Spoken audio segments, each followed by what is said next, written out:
What's up, guys? Happy Thursday. Is it Thursday? I hope it's Thursday.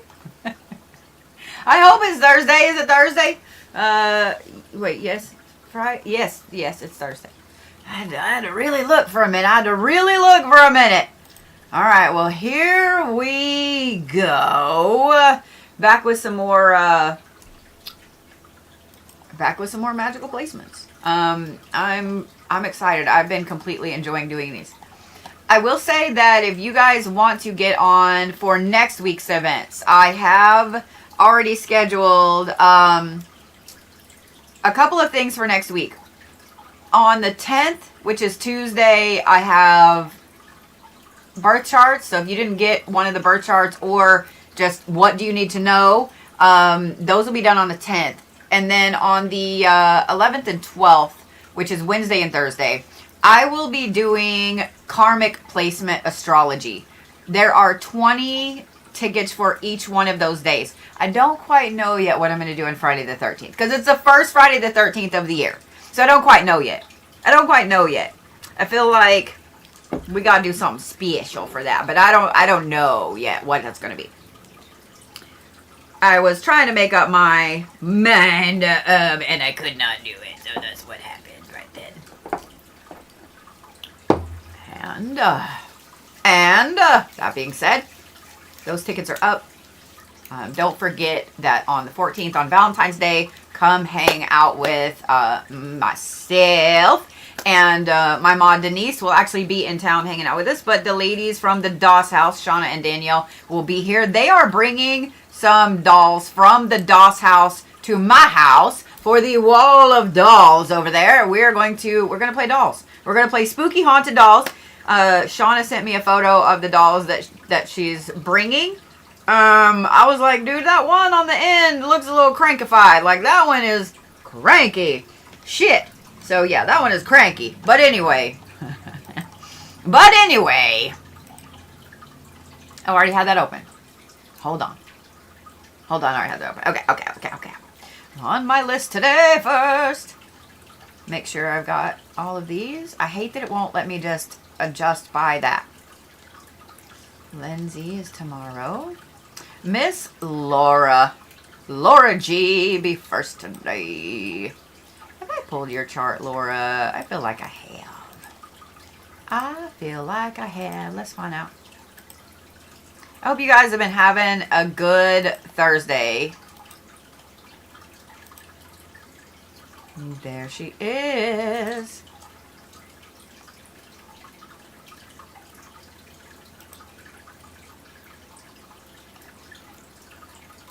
All right, hold on. Where's my notes at? Son of a bitch? Are you serious right now? There we go. I was like, whoa. Couldn't find my little notey notes. Gotta have notey notes.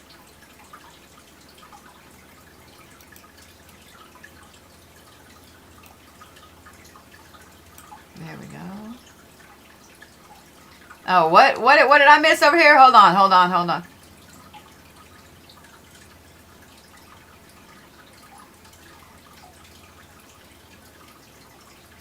Sass isn't going to visit me after that. Oh. Yeah. Dude, I was so mad last night. Let me tell y'all what happened last night because I was a pissed off Bodhi last night. I have been trying to buy this one type of astrology software. And because I want what I want and I like the look of that one, that's the one I went with. The first thing I ordered, which I thought I was ordering what I wanted, and apparently I don't know. It is what it is. So $179. And I didn't get what I wanted, but I'm like, you know what? Fine. I'll use it. Whatever. So I reorder $179 for this other program. It takes me forever to get it downloaded. I get it downloaded, and I've had nothing but problems with my computer since. And that is what shut down my fucking computer yesterday. I was so mad because I was super excited to play WoW with you guys and hang out and talk about witchy shit. And I was pissed. I was pissed last night. I was pissed last night. And I need to deal with it today because I can't get the software download correctly. I can't even get it to open, and it locks my entire computer up, meaning there's a bug in the program somewhere. And that is a lot of money. That is a lot of money. You know what I mean? For one part of a program. Not even an entire software package. One part of a program. And so I'm like, you know, I might just be out $179. And I'm pissed about it. I'm still mad about it. So, we'll see. Because by the time I get off this live stream, I've had a busy morning. So by the time I get off this live stream, they'll be closed in Eastern time. So I won't even be able to call them. So I'll have to call them tomorrow. And it is what it is. It is what it is. That, or I might do half of the charts now and then half of the charts after Reiki tonight. That might actually be what I do, because I've got a couple of phone calls that I also have to make for some super important shit. But yeah, it's frustrating as fuck. I'd be angry. I'd be angry-tated. Alright. Laura. Let's see here.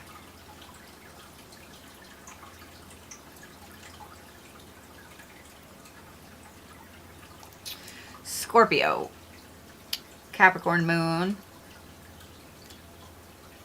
Aries rising,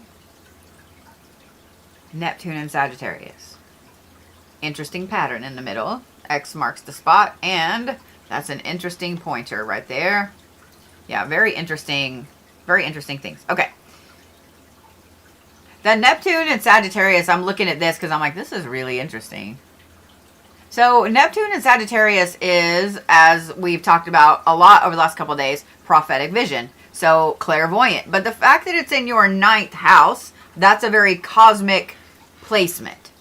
So that's a lot of you being very attached to the cosmos, space, etc. I'll take that ring off. This is also your higher learning house. So you are that person. You always will be, always have been, obsessed with learning about anything that has to do with stars, space, cosmology, and astrology. Because those things kind of, I know that people are like, astrology is not a science. I get it, hoes, but it's based off of stars and planets and so on.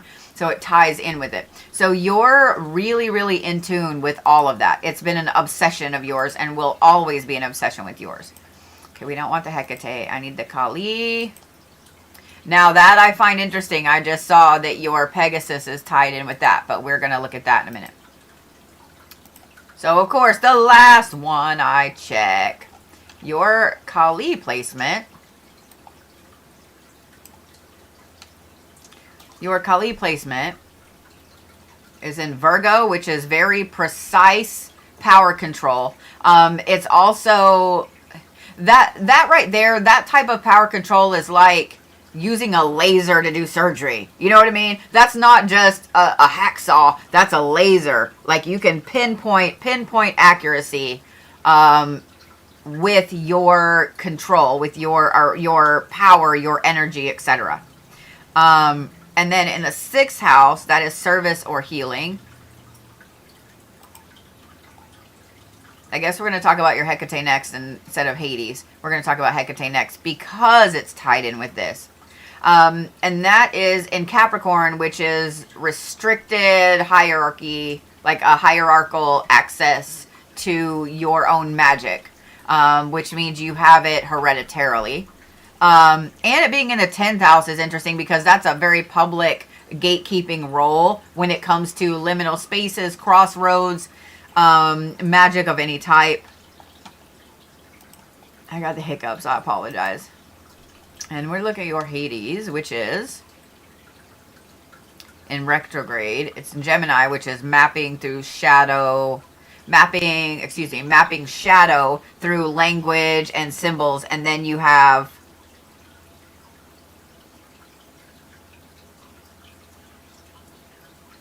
the second house, which is survival and worth. And it's in retrograde, and not happy with those two placements as well. So you are drawn to symbols and sigils and languages and things like that, but you can't grasp them. It's almost like no matter how hard you try, you can have it in your brain, and then the next thing you know, the next day, it's gone again.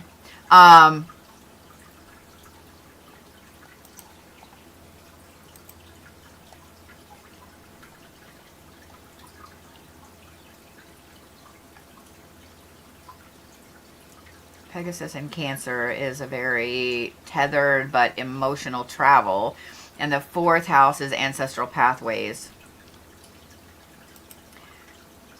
My friend, you have a ton of generational magic in there. You have a ton of, being handed down type of magic. You have skills and abilities that have been handed down. And I don't think that it's all just like mother to daughter handed down things. I think that there are things probably on father's side and mother's side that have been handed down to you. I would be willing to bet, just because of this Neptune placement right here, that you have a lot of dreams, a lot of clairvoyant dreams. I don't think you're a dream walker. I do find it interesting with this Pegasus placement down here, because it's tied in with your Neptune, and because it's also tied in with your Hecate right here. That is a very intense mode of travel. You have like a direct phone line to the ancestors. So your magic not only is a family magic, a genealogical magic, but it's an ancestral magic. So you have such a deep tie with ancestors, it's not even funny. So the great thing about that is it's not just your ancestors. You have an open phone line with ancestors, period. That means that it gives you an opening to help other people that may have a problem connecting with their ancestors and so on. You literally have the direct line to whoever it is you need to talk to over there. This is different than mediumship work. Mediumship is just pulling whatever spirit wants to come through to talk. Ancestor work is pulling entire family lines, right? So you might have a friend or someone that is, interesting. You wake up with bruises, no sleep, and physically exhausted. I would bet, because of this right here, sometimes this placement here, this is your Hades placement is all about your shadow self, right?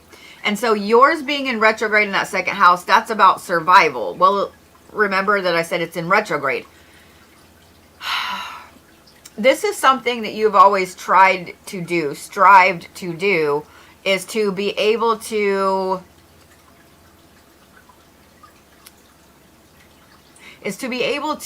go through and connect with symbols, with words, with places, with geometry, with things like that.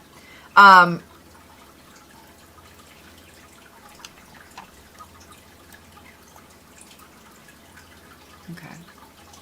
Do you know where your family comes from?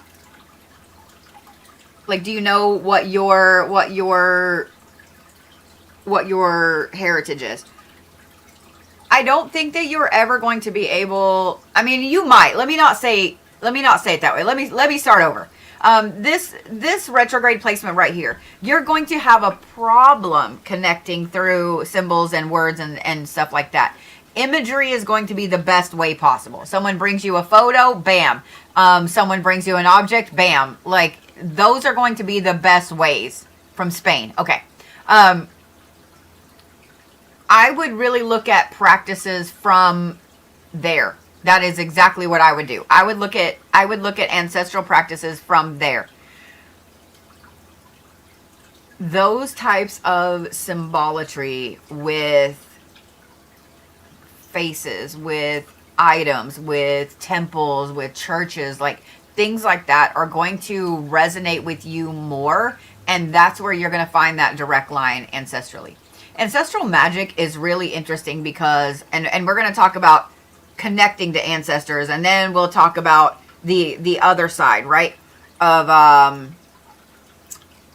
well, we'll talk about this first. My brain is in 900 ways. It has been an exciting day, so my brain is going like 900 ways. I apologize. Ancestor magic, being able to speak to the ancestors, have that direct line. That is an immense amount of power, an insane amount of power. Because not only does that allow you to directly speak to your ancestors, it allows them to directly help you. So when you fully open that line of communication, now you don't just have, grandma, grandpa, or whatever helping you. Now you have the entirety of your family lines, both of them, being able to help you. The other side of it, the magic that's been handed down to you, that generational magic, I would be willing to bet that a lot of it has to do with ancestor work and magic as well. So I wouldn't be surprised to know that you had learned a lot of different veneration practices from your parents and grandparents and so on. Having that kind of really intense tie to your heritage and intense tie to ancestors, there's always a lot of veneration. Everybody, every practice, every culture, doesn't matter who you are, where you live, what you grew up doing. Even if you grew up in Southern Baptist Church, you still do ancestor veneration.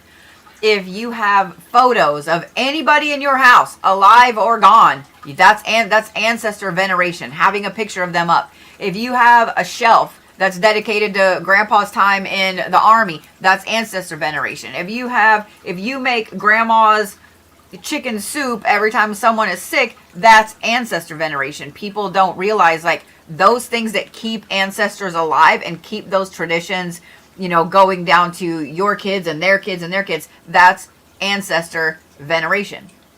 So that ancestral magic tied with that generational magic makes you a very powerful person, because it means that you're automatically connected to cemeteries and graveyards. You automatically feel at home there because those people are ancestors. They are, they do have ancestors here alive, and they have ancestors that have passed before them. So that's going to be a good gateway for you. Is just taking strolls through cemeteries, graveyards. Your family crest has brooms. That's awesome as fuck. That's awesome. I love it. That is where the intensity of your magic lies, is in ancestor veneration. With that Hecate placement, being in the 10th house, this one right here, being in the 10th house, that's also a really intense placement as far as a public gatekeeping role. And it is a hierarchical access. So you doing a lot of work in graveyards, in cemeteries, etc., is going to be a lot stronger. And of course, now you have to be really careful because a couple people fucked it up for everybody. So you have to be really, really careful. But you can here's my advice. Take a couple of bottles of water, right? If you know that you have family buried in a cemetery there close, or a graveyard there close, go visit them, right? Go sit out there and visit them. You don't have to put the bottles of water out. You can literally leave them to where they're getting, like, crack your window in your car a little bit, let that air get in. If you want to take one and hold it while you're out there, cool. You can always do things to look nonchalant, like take a drink out of it and people think, oh, she just got a bottle of water with her or whatever. But doing that, that will give you graveyard water. Because not all graveyards have a spigot that you can get water from. But you having graveyard water to utilize in your practice, to drink when you need a power up, etc., that's going to be something very, very powerful. Taking a bottle of, whiskey or vodka or something like that out there, same thing. And before somebody says pickles, no. You don't need graveyard pickles. It's not, just I mean, whatever. If you need them, you need them. I don't care. Who am I to say no? But not the same thing. The reason you want to do water or something with alcohol or tobacco is that alcohol and tobacco and water have always been a widely accepted offering in every single culture. A widely accepted offering. Food is another one. But you want something that you can keep for a long period of time. So liquors don't spoil, they don't go bad. So being able to have that, utilize that when you need it is a great thing. But that is where your particular power lies. I say that, and I was telling you that because if you guys didn't hear about that story out of Pennsylvania where somebody was actually robbing the mausoleums and stuff, they're going to keep a very close eye on all the graveyards. Whether you're there just walking around or, you know, doing some shady shit, you're going to have to be really, really careful because people are going to be watching like hawks. And rightfully so. I mean, because if that guy got caught, you know there's other people out there that do that shit. So being respectful is key with that for those of you guys that don't know about graveyard work and so on. But anyway, all that to say, Laura, that you're uniquely in tune to ancestor work. Uniquely in tune to it. I would really dive down some of the things that you were taught as a kid from your mom, your grandma, your grandpa. Like, I would pay attention to some of the traditions that you used to do as a kid. And bring those back into your life. If there's something that you don't do now, look at bringing those back into your life. See if you can research some of the practices, especially for ancestors that are done, you know, where your family is from in Spain, those kind of things.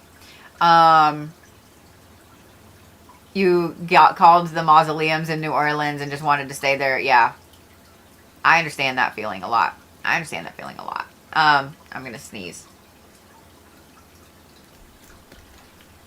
It's bullshit. As far as astral travel goes, because I want to talk about that. You have access to the Ancestor Bridge. This placement right here, you have access to the Ancestor Bridge. How is my phone on Do Not Disturb, but it keeps fucking ringing? From scam callers. No one wants to talk to you. Ugh. Okay. Sorry. You have access to the Ancestor Bridge. So you aren't someone that needs a mode of transportation. You have access to the bridge. Anywhere you're at, you have access to the bridge to go back and forth. So you don't need to stress about how you're traveling back and forth to the astral. The other thing about this is that's a very strong tie to get back. That bridge will never leave you. That bridge is never going to, you know, you get across and then... So, yeah. You have access to that bridge. You just need to, when you're trying to travel, you just need to picture that bridge. And the bridge might look different every time you go, but it's still going to be the same bridge. So just... I need the bridge. I'm ready to walk across the bridge, you know? I would say come up with a phrase that allows you to access the bridge when you need it, and a phrase that allows you to access it when you are ready to leave, and practice using it. Like, practice using it until it becomes second nature like that. Does that make sense? I love that you've been drawn to do that and you've been doing some research. That makes me happy.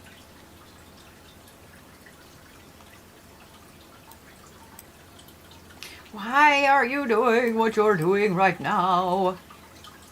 You're being a bitch. Okay.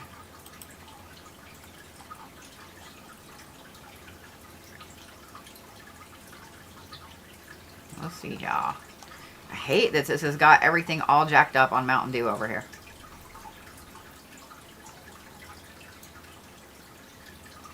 Oh my gosh, I hate this thing. Alright, so Lindsay is tomorrow. Patricia is tomorrow. Just did Laura. So yeah. Good, I'm glad that makes sense. I'm glad that makes sense. So Phyllis is next, and I don't think I have done a chart for Phyllis. But apparently we have moved timelines, and I don't know shit about shit anymore. I don't know shit about shit anymore. Gotcha, okay.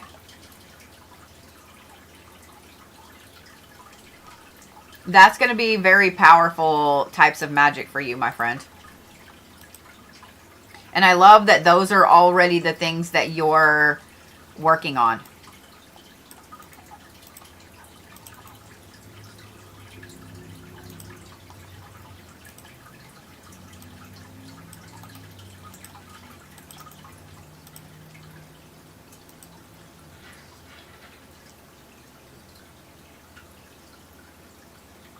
I would say 100% with Reiki and all of that.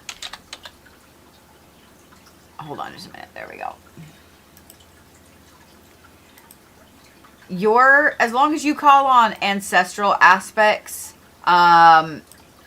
use frequencies that get you in tune with ancestors, those are going to be very, very powerful things for you.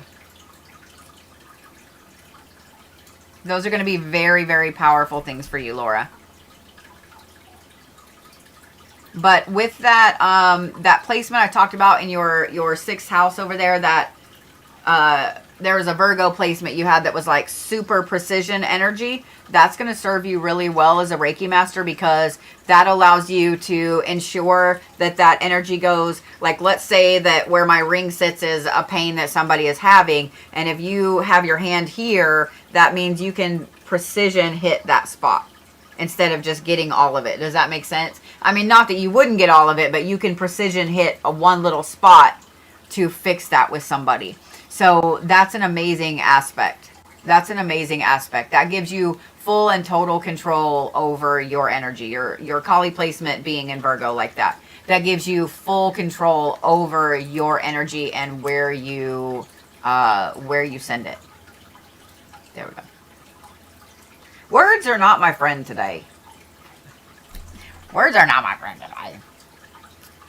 What's up, Brett? Yes, come play well with us. All right. Miss Phyllis. A fellow Cappy. With a Virgo rising and a Gemini moon. Okay. And what is this? In ye old retrograde, your Hades. Okay. All right, so let's first of all look at that placement right there. That is your Neptune. Neptune in Scorpio is like X-ray vision into the shadow of yourself and other people. And the third house is dream messages. Okay. That's a little different than clairvoyancy, but still the same. Because if you're getting messages in your dreams, I don't think that this is like visions though. Whereas clairvoyancy is usually a vision. This is almost like clairalience, clairaudience in your dream that you're bringing back.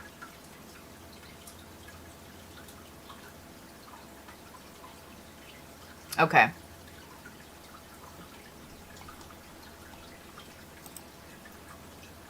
And of course that's your Kali right there next to it. Of course it does.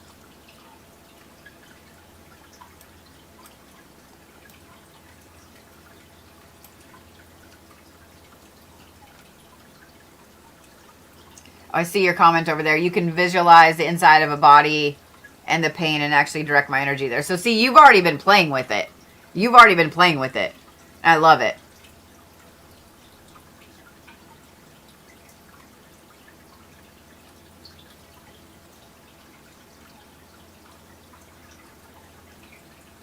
I think all that's great. I think utilizing anything like that and customizing it for your clients, Laura, is going to be the best thing to do. Being tied to ancestors means you also have an open communication with their ancestors as well. All right, Miss Phyllis. So Kali in Scorpio is death-proof energy body. Because of course it is. And extreme regeneration. And you are a master at manifestation, because that placement in that third house is power through intent and thoughts and words. So you always have to be very careful about what you manifest. I would be willing to bet that you've had some times in your life where you've wished something would happen, and then it happened, and then you were like, oh, now I feel bad. Like maybe that I went too far with that. You are a master at manifestation. Okay.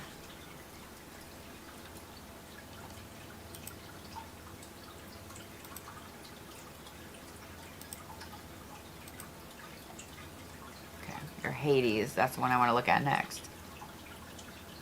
So Hades in Cancer is the ancestral underworld and grief realms, which you are tied to and you want to get to all the time. And then that placement in the 11th house is group shadow work, helping a lot of people at one time, but that being in retrograde. And this is your Hecate down here, yeah? Yeah. This being in retrograde.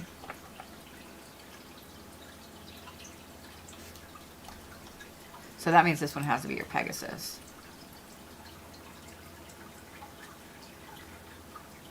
So you can get to those grief realms. You can get to those ancestral underworlds, but you can't seem to do anything there.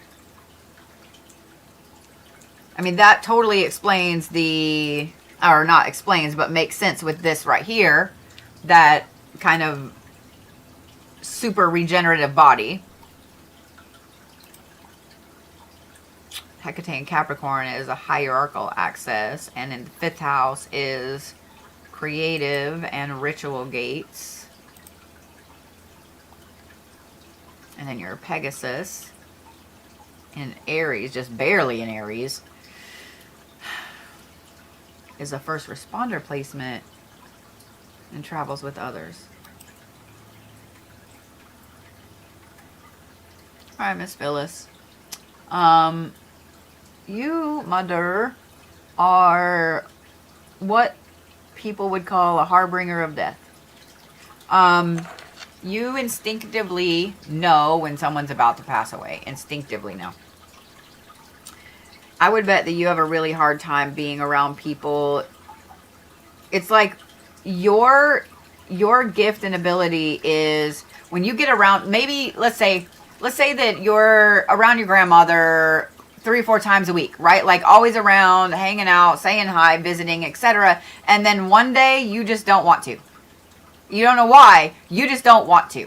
You get this weird apprehension, right? And I bet this started when you were a kid because you didn't have a name for it. You didn't know how to handle it. And then, you know, a week later or so, she passes away. And you have dreams about her because you knew. So you're one of those people that you just know. You just know. And you will put yourself around people when you know that they're about to pass. You will like engulf yourself with them. And then about a week before they pass, you kind of back off out of nowhere. You don't know why. But I would be willing to bet that this has always been a thing with you. You have always known when someone's about to pass. That's why that Hades placement up here is in retrograde, because that is supposed to be group work. Well, you're not taking groups over there. I'd also be willing to bet that after someone passes away, you usually have a dream about them either that night or they come to you while they're passing away, like right after they've passed away, because of this placement right here. You have this interesting tether to the astral to take other people over there, but it's not in a way that, you know, like, let's sit and I'll hold your hand and we're both going to travel to the astral together. This is you taking people over there to deliver them to the ferryman, basically, to deliver them to, you know, where they need to go. So not quite an angel of death, but the harbinger of death is usually, you're usually the one that appears when people are about to pass away, and they see that in you. You probably have had a lot of times during your life too, where when people were about to pass away, maybe they were very ill or something, or they knew they didn't have very much time left. They just start telling you all these things, and you have probably sat there and been like, why aren't you telling your kids this? Like, why aren't you telling, you know, Why are you telling me this? They share more information with you because of these placements right here. Because you're a safe person for them to talk to about it. And having this almost indestructible energy right here means that you can handle a lot of shadow. An intense amount of shadow. And having that in Scorpio and having your Neptune in Scorpio means that you handle a super intense amount of shadow. Having a Capricorn sun in the 5th house, that's also a very creative placement, which means that you're able to very creatively help people understand things. You're able to come up with the right thing to say to them in the moment so they will feel better. Having a Virgo rising, you put out a very kind of serious type of personality. Like, let's be really serious. Let me talk to you about it. We're going to work our way through it and so on. I think that this is a fantastic thing. It is a very, very intense and very hard talent to have because of those placements. Because of those placements. It's a very, very intense and hard gift to shoulder. This is more than just being like a death doula. This is literally being able to work with someone at the end of their life and help them on the way over. It's a very, very intensive placement. A very intensive placement. What I would recommend, I would look into taking some death doula classes and look into, if you don't know what you want to do when you grow up, being a counselor for hospice, working in hospice, those are going to be fantastic things for you. I was looking to see if you were on, but I don't see you. I would love to know what you do for a living. Like, I would absolutely love to know what you do for a living because of these placements. Like, these are very, very intensive placements. Very intensive placements. I do want you to notice this in the middle right here. I do want you to notice the 3 triangle base. And I want you to notice this, that shape right there. Here are a couple other things I'm going to recommend as well.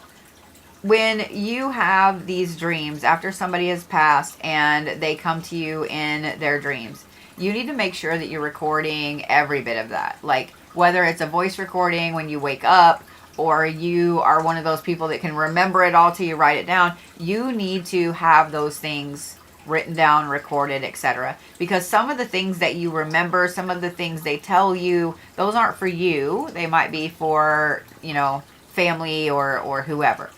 The other thing is that you definitely need to be able to clear yourself off, because that is a very intense gift. And just because your energetic body is almost indestructible doesn't mean that it can't get damaged, doesn't mean that it can't, it could take a really huge amount of damage and then you have to repair it, take a little time to repair it, like things like that.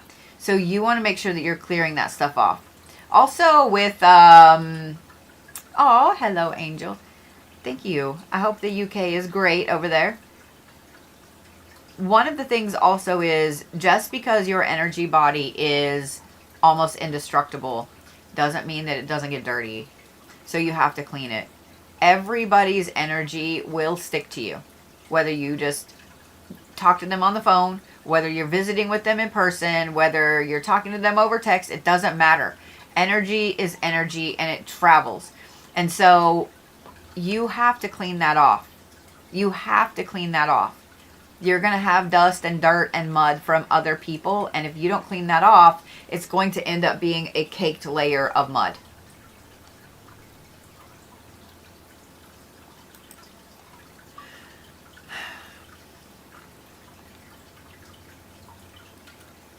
With travel, I want to talk about that real quick. Because I was like, wait, we didn't talk about travel. With you traveling in the astral, you are one of those people that you do travel through the gates. You go in through gates, you exit through gates. So one thing I would say is be very careful about where you're going in and out of. And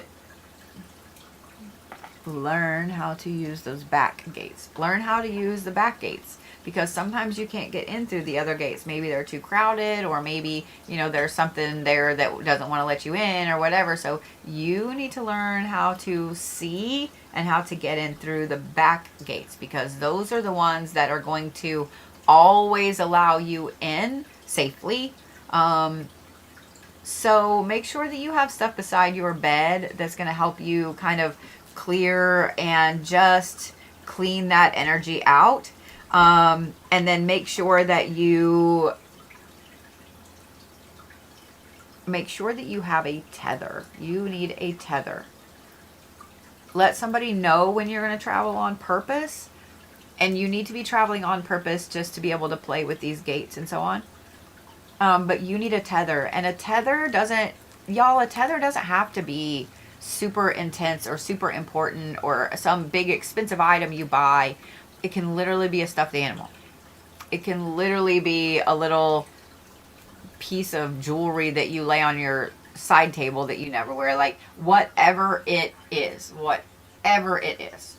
Okay? So that's what I'd recommend.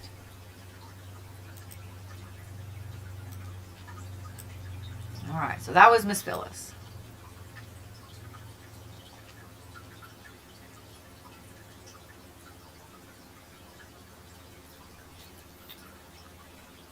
Miss Patricia is tomorrow. Kristen is tomorrow. Tammy B. And I don't think I have pulled your chart. Let's find out.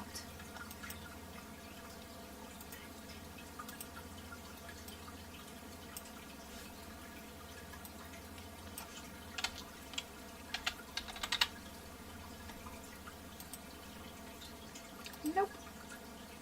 Oh, some bitch.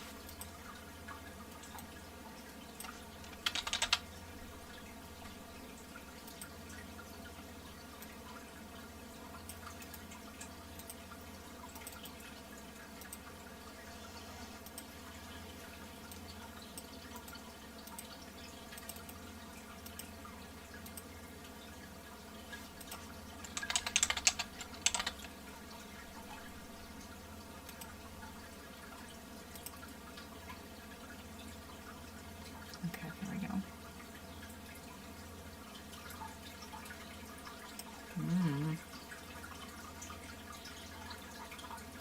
Okay. Why did that just get louder? Now I have to pee. What the hell?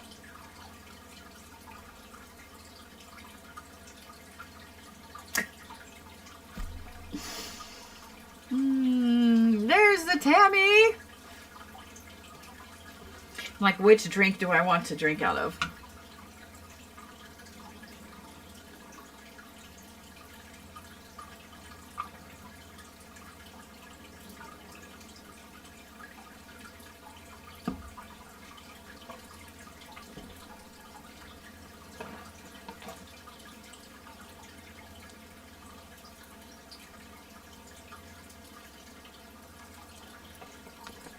Trying to figure out why he was growling. He's asleep. That's why I was like, what is he growling at? Because the cat isn't over there. And Zeus is over here looking. What are you seeing, buddy? What's in your sleep? What's bothering you in your doggy dreams? Do you need me to come beat it up?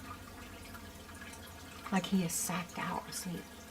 I have got to first put a camera in here. Because I don't have a camera in my office. Did it wake you up too? What happened? What happened? Is it spooky spooks today? Fucking spooky spooks. I know, it's terrible. You good? Yeah, he's sacked out.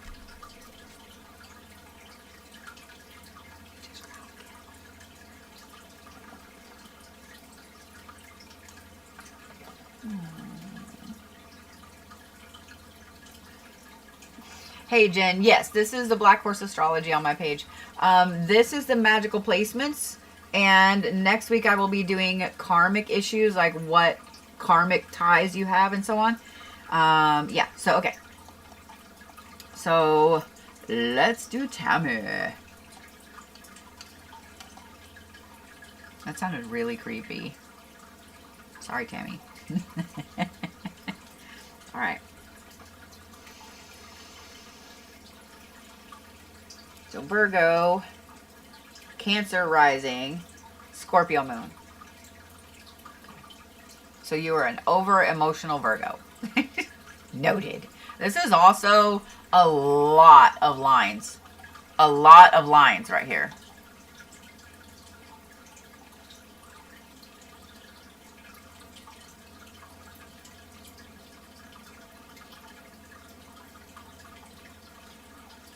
Okay, so let's start here. So we just talked about a Neptune in Scorpio, which is like X-ray light into shadow, like being able to see like with in between the shadows, having little X-ray goggles. And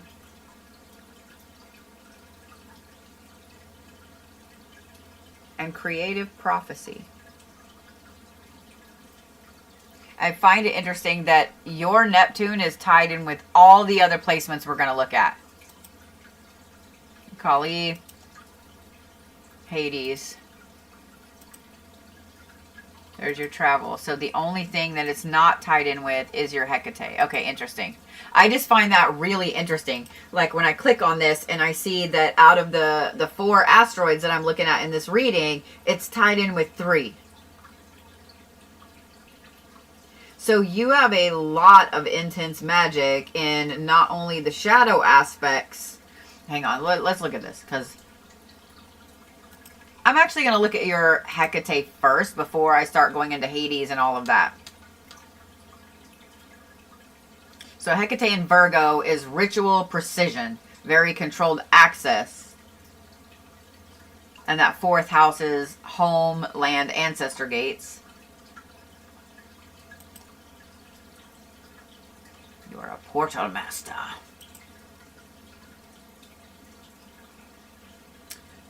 Before I even look at anything else, this placement right here, this one down here by your sun sign, tells me that you're very sensitive to placements, to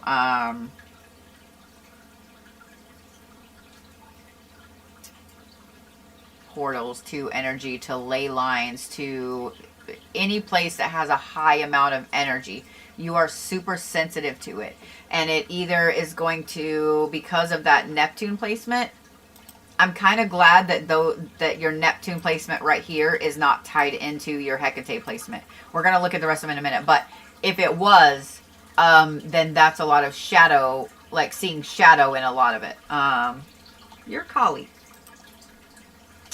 Kali is in Libra, which is very balance-based power and able to stabilize energy fields. And that 4th house is ancestral power source. So you are like a hereditary. You have hereditary powers, placements, gifts, etc. There's your Hades. So Hades in Aquarius is a collective shadow and seeing future timelines.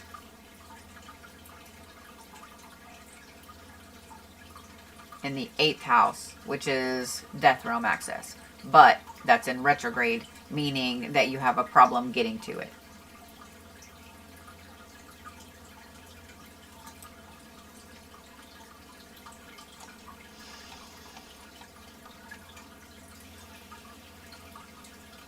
Dimensional jumps.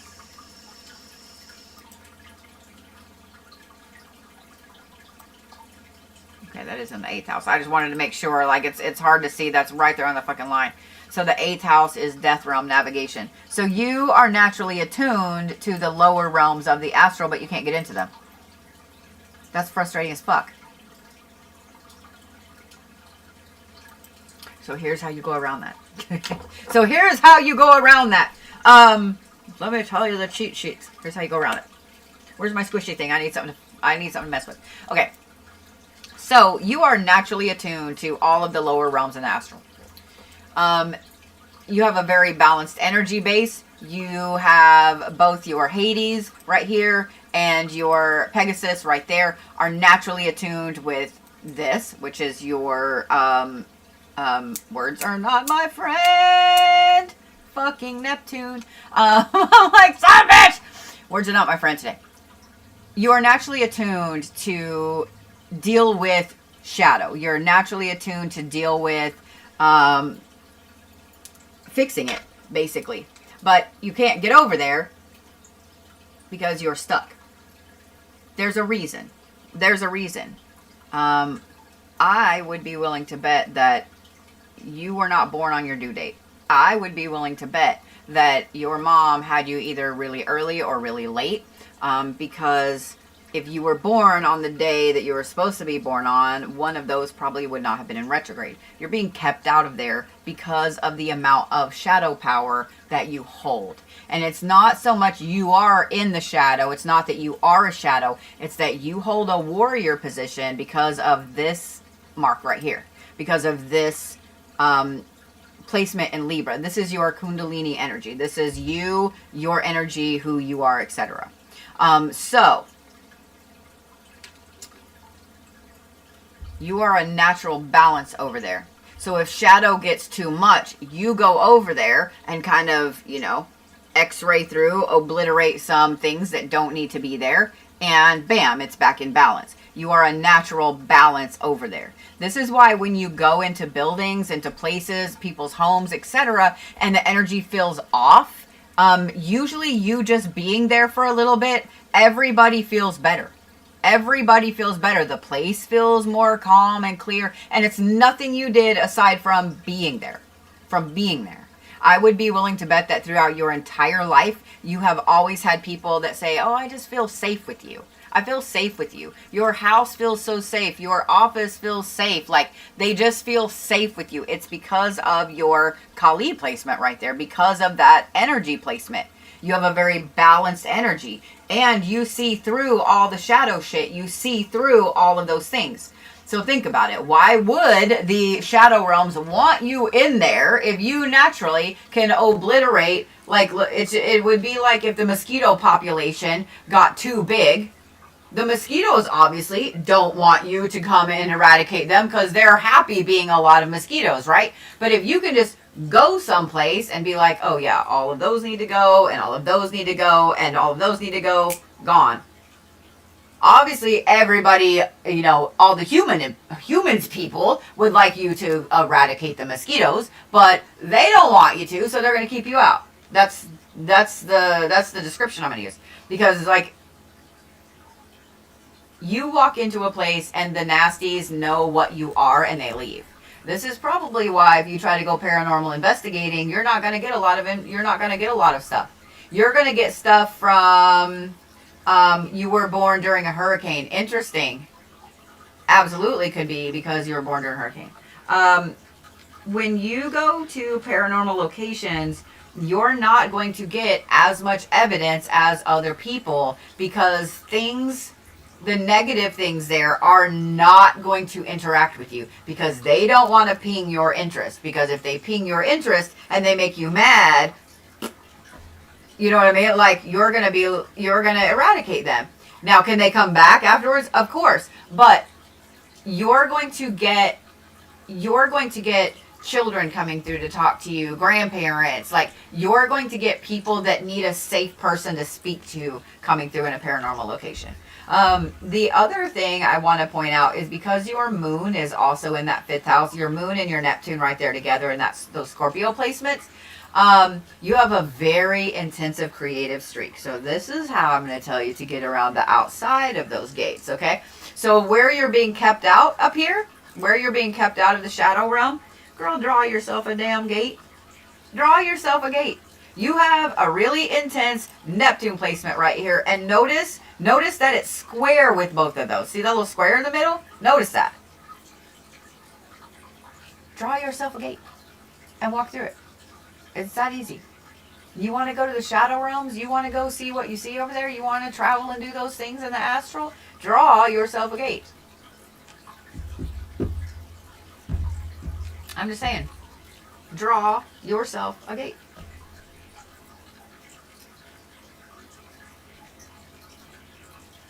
Just saying. In fact, you can draw yourself a gate to go anywhere you want to go in the astral. Because the problem is this Pegasus placement being in retrograde, you have a problem getting to the astral. So when people tell you, oh, well, you just do this and this and this, none of that works for you because you're being kept out. The problem with you being kept out of the shadow realms means that you're also kept out of other places. If shadow is allowed anywhere over there, you are kept out of it. So you can't go to the middle realms either. You can't go to the bazaar. You can't go to anything over there. You can go to the higher realms, but that's really hard to get into for everybody, not just you. So you're being kept out of like all of it, if that makes sense. So draw yourself. Okay. Because once you get over there, that placement, that retrograde is not going to matter. You're going to have that easy death realm navigation. You're going to have that easy jump back and forth to different places. So yeah, draw yourself a gate. And it can literally be just a big black mark on a paper. A big black mark on a paper. It's actually really easy. Way easier than you think, my dear. But this is why... Could this be why you have a hard time with your spirit guides? Absolutely, because you're being kept out of there. Because you're being kept out. So I would recommend you go to the store and buy yourself some crayons and some thicker paper. Like get the mixed media paper. But yeah, crayons or markers or whatever you want. Yeah, literally draw yourself a gate. Doesn't have to be fancy. It can just be one color. A big old circle of purple. But I would draw one for the shadow. I would draw one for the middle realms. I would draw one to speak to your spirit guides. Like whatever color you want to associate with your spirit guides. Usually I would associate that with your favorite color. Whatever your favorite color is, that should be the color of the gate to get to your spirit guides. But yeah, doesn't have to be pretty. Doesn't have to be pretty at all. Yeah. Did that help? Did that answer some questions that you have?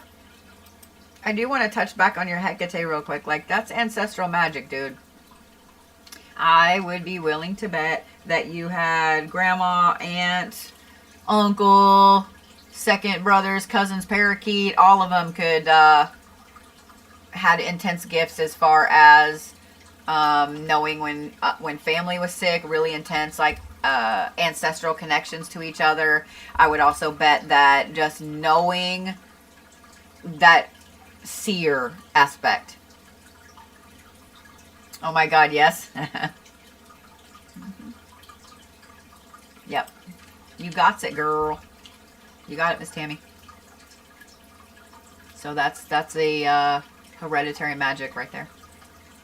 But this is intense, man. This is so many lines in here. Like, you're being kept out of there for reasons. For reasons. You believe your mom and your grandmother did. I would be willing to bet so. I mean, you have it. You have it. And that's another reason why you're being kept out. Notice that? Just saying. Because think about it, if you could go and speak to ancestors that have it, then they could guide you in how to use it. And if they guide you in how to use it, then you could also obliterate some of the things that were over there. Just saying. Just saying. You are so welcome. You are so welcome. Oh, I just jacked everything up. Hold on. Okay, I got it back. Bear, what are you doing? All right, let me find my life here. Here we go. Bears.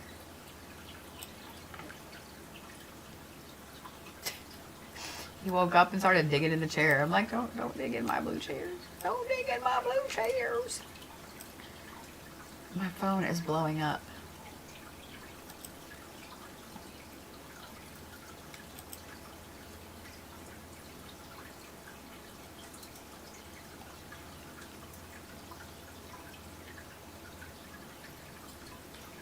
There's Miss Melissa. Miss Melissa G is next. Melissa's next. I'm going to do Melissa's, and then I have a couple of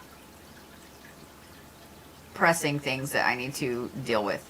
So I'm going to do Melissa's, and then I'm going to get off for a little bit. So those of you guys have tickets for today, will be after Reiki this evening. We shall stay up and play Astrology.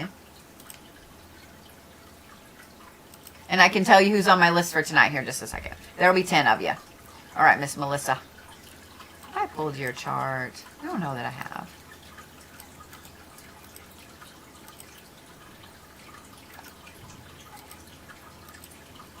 I have not. So let's make you one.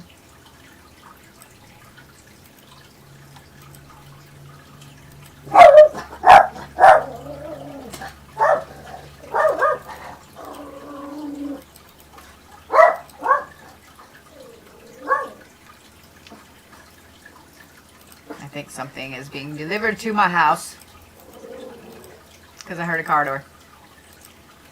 Thank you, bears. You're a good boy. Good boy.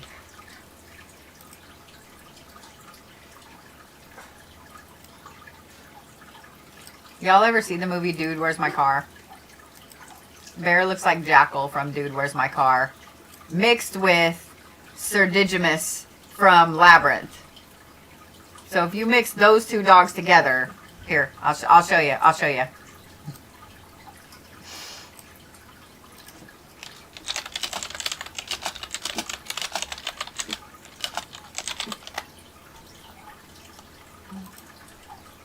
So if you took this dog right here, if you took that dog right there,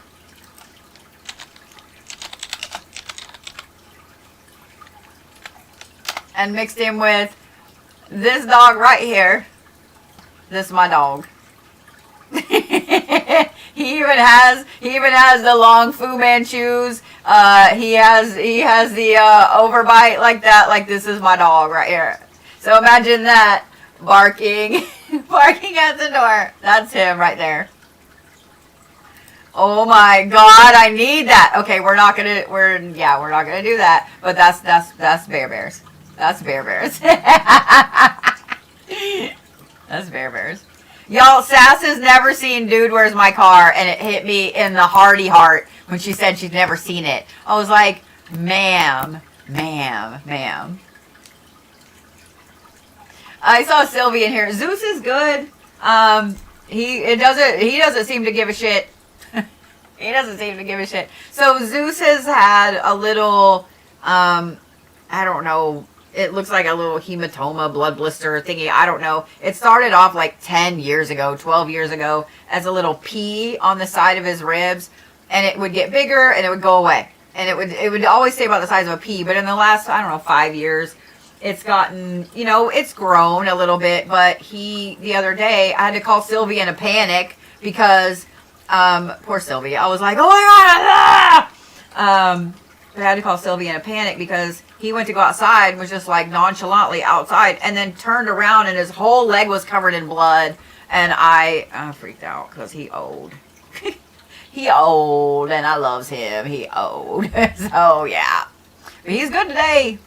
He's good today. He could give a shit about life most of the time. I love that dog. I love that dog.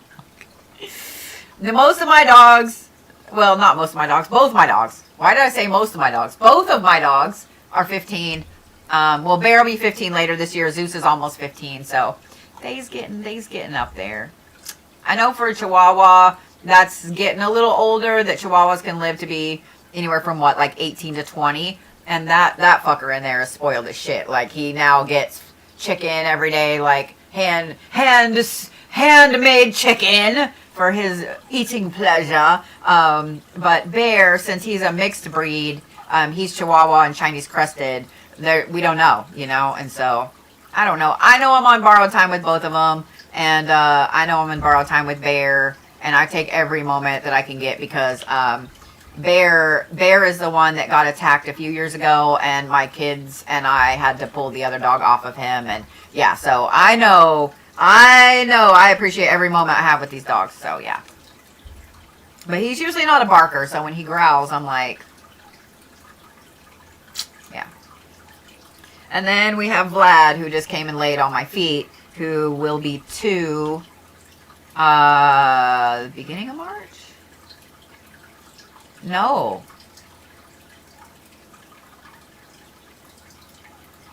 Yeah, beginning of March. Because we brought him home in mid-April. So yeah. Yeah, so beginning of March he'll be 2. It doesn't feel like he should be 2.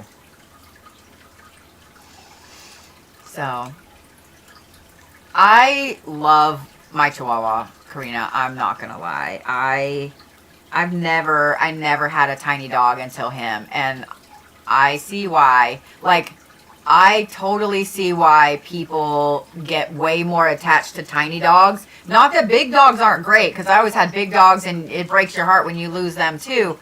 But little dogs are like a baby. Like, they're literally like a baby. You carry them around, pack them around, you know.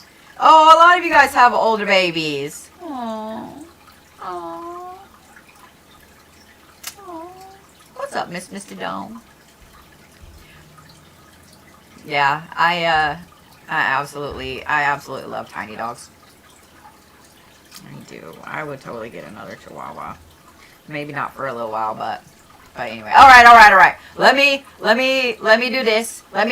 And then I've gotta take care of some of this shit real quick. Good shit. It's good shit. But I gotta take care of it. Like, I'm getting message after message after message. It's for Gettysburg. It's serious shit for Gettysburg. I'm really excited. Okay. Focus. Melissa. So I will give you guys a rundown here in a minute of the list. Melissa will be my 4th one today, and then I have a Reiki session tonight, and we'll do the other 10 tonight. So don't stress. I will get to you, I promise. If you did not get on the list, today's list is filled up. I don't know if there are any tickets for tomorrow, the 6th left. I think there are a handful left for the 7th. There are a few more on the 7th because it's a Saturday, and I mean, we ain't doing nothing on Saturday. I ain't doing nothing on Saturday because it's not like I have friends here that I go out with. It's funny and not funny because I'm being serious. All right, focus, ho. Where is Melissa's Neptune?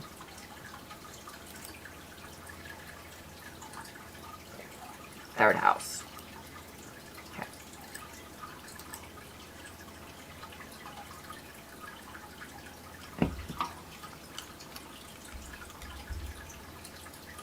Third house in Sagittarius. Interesting.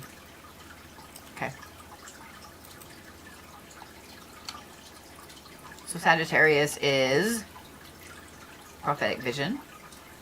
Third house is dream messages. So you are a very, very intense clairvoyant. Where is your...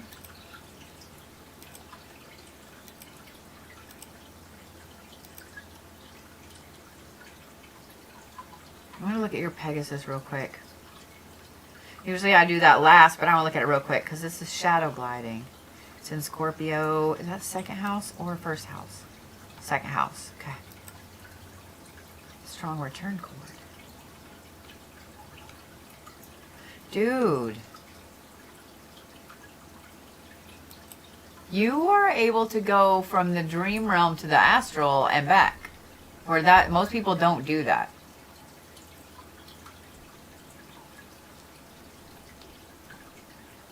All right.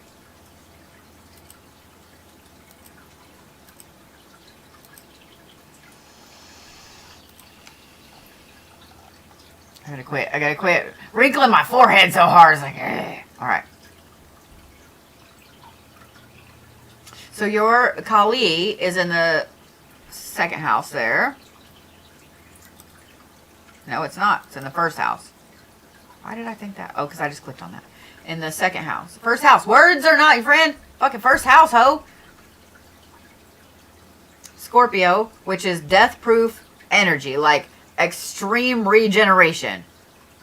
With your energetic body. With your energetic self. And in the 1st house is a strong astral form. And a very natural authority in the astral. And you're already naturally attuned to dream work.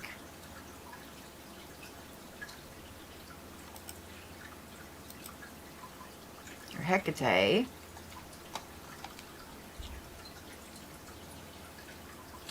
it's in Libra, which is karmic gates. and an embodied gatekeeper. And then your Hades is in Aquarius, which is collective shadow. And in the 4th house, that is family shadow lines.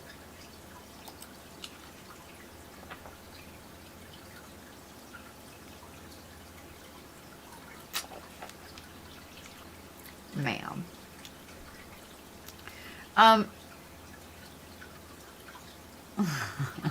I'm going to say this, and then I'm going to explain it, because when I say it, you're going to be like, the fuck did you call me? Dude, you are the thing that goes bump in the night in nightmares. It's not so much that you don't remember your dreams because you're traveling all the time. That is part of it. But you are the thing that goes bump in the night in people's nightmares. Not everybody's, but you have karmic gate placements. You have very intense astral travel placements, and you have very intense dream placements. Not so much dream walking, okay? But that karmic gate tells me that you are able, girl, we friends. This is like, the fact that you're a Sagittarius, I'm like, the moon in Capricorn tracks. It tracks so hardcore. I want to see your entire chart to see if you have Taurus placements, like in your karmic placements or something, because you literally go hunt down ass-face people in your dreams.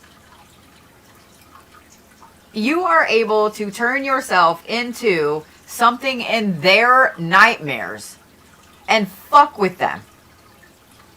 So let's say, and I would bet that this has happened since you were a kid, and you probably didn't realize that you did it. Let's say that you have somebody at school, you're in 3rd, 4th grade, and they're bullying your best friend, right?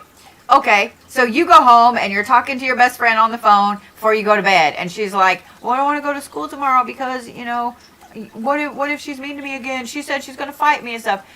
And you get really mad. And so your thought before you go to bed is how mad you are at old girl who's bullying your best friend. So in your sleep, you turn yourself, you go into the astral, turn yourself, it's like you do the mirror, mirror on the wall, you know.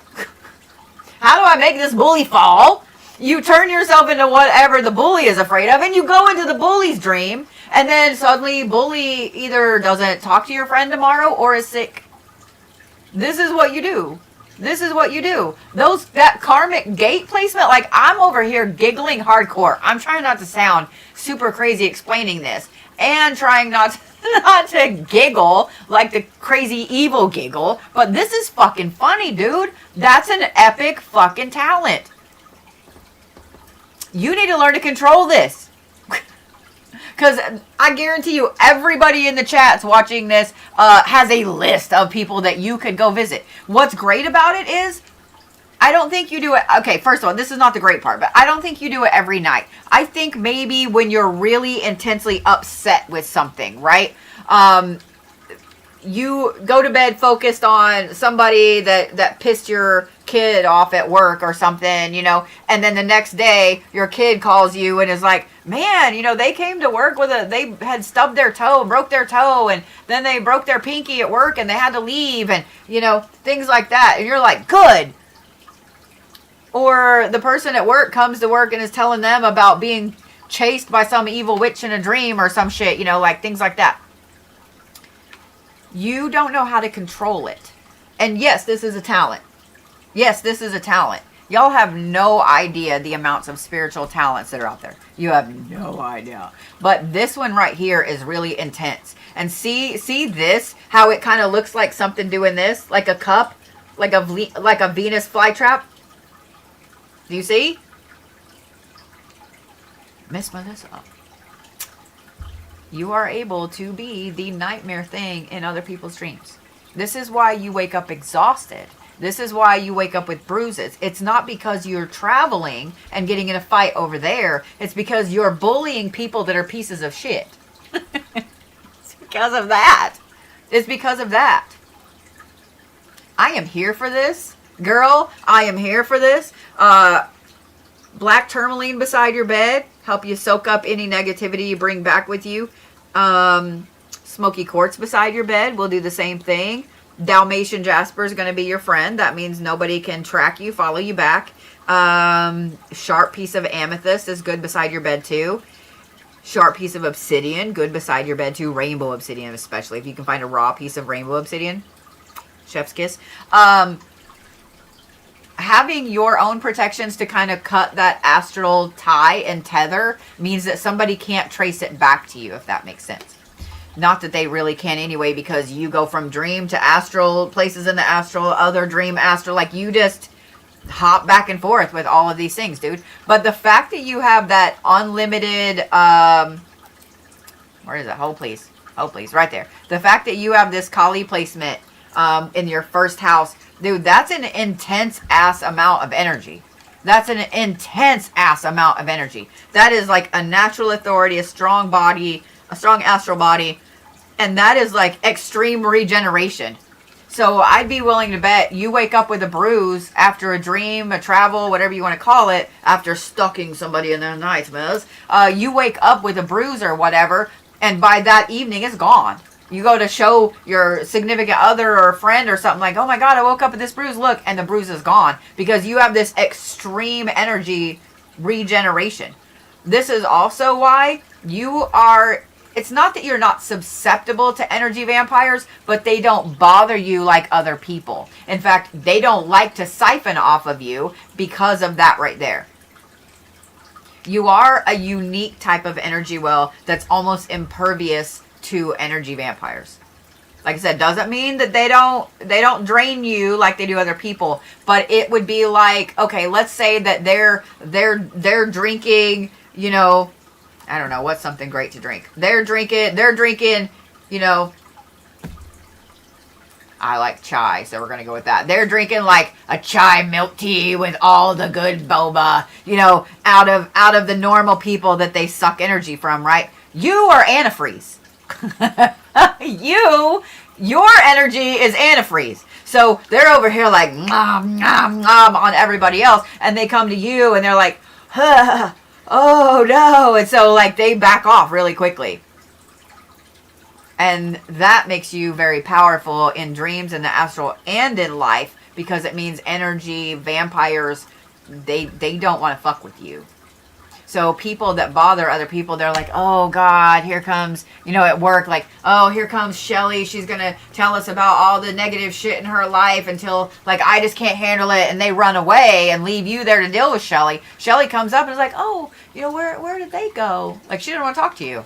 Because you're like sucking up antifreeze. She wants that yummy, you know, chai milk tea over there. And you're antifreeze. It's like, it's a good thing. It's a good thing. I'm just saying.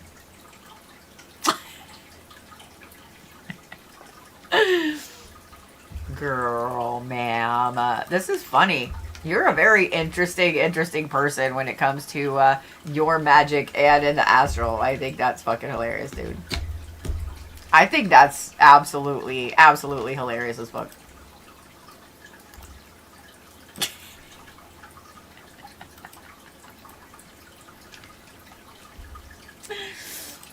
Oh, my Lord. Oh, okay. Well, tomorrow is sold out as well. There are only about 7 spots on my list for the 7th. Those will be sold out tonight, I guarantee you. All right, so here's who's on my list tonight after Reiki, so I can go deal with all this.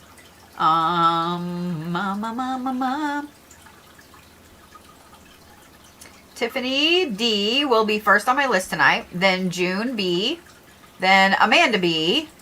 Oh, am I doing a mom and daughter? Oh, I've really been enjoying doing you guys as kids. You don't even know. You don't even know. And then I will be doing Miss Lisa G. Then Austin. Then Jill. Then Kelly. Then Autumn and Nikki. Victoria, Constance. I've always loved the name Constance. I love that name. I'm just saying, I've always loved that name. So Victoria and Constance will be my last 2 on the list tonight. But Utin will be tonight. And if you guys want to get on this list, my recommendation is do so. there's only a handful left for Saturday. Yes, I will be doing them again. Next week I will be doing karmic placements. So if you're somebody that's like, I need to find out karmically, like, what's going on with this bullshit, I got you. I got you. So, okay. With that, I'm going to go deal with all this stuff because I suddenly have like 70 something text messages on my phone. I'm going to go deal with all that. And then I will see you guys later for Reiki. Get ready, bitches, because it has been a great day and my energy is like way the fuck up here. So I'm going to need y'all to just ground and get ready because it's on like all the Donkey Kong tonight.